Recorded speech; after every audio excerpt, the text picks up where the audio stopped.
The Sûreté de Quebec says that hundreds of mink were released from a fur farm in St. Jude, Quebec. You may remember last week that farm was being accused of cruelty allegations from the SPCA. The SQ says an intruder broke in, opened the cages. With me on the line is Bill Dowd. He is the president and CEO of Skedaddle, Humane Wildlife Control. Good afternoon, Bill. Good afternoon, Sue. So what was your reaction when you heard heard about the release of these animals?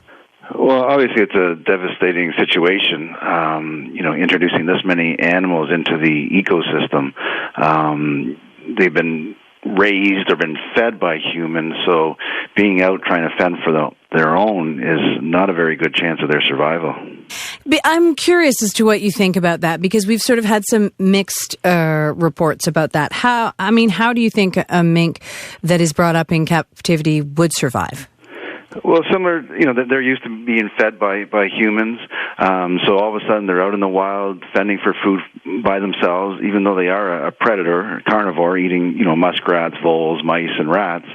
But really they've been used to being hand-fed, so all of a sudden when they're in the wild, they're going to have to search for food and see what they can do to survive. Relocating any animals, typically only 30% survive when you take them from one part of a city to another, so it doesn't look very promising for them. So you mentioned minks in the wild eat muskrats, voles, mice, and rats. So how do you think that they would react if they came across humans? Well, there could be some aggression there as well, because they may identify a human as a food source, meaning that they've been fed by them previously, so they may start approaching humans, and of course humans may obviously wonder why this animal is coming at them, and there may be some repercussions in that way as well. So they could be approaching humans looking for food, and then we taking offense to that and obviously harming or hurting these animals. I guess, I've been hearing this from a number of people that, the probability of them surviving is unlikely.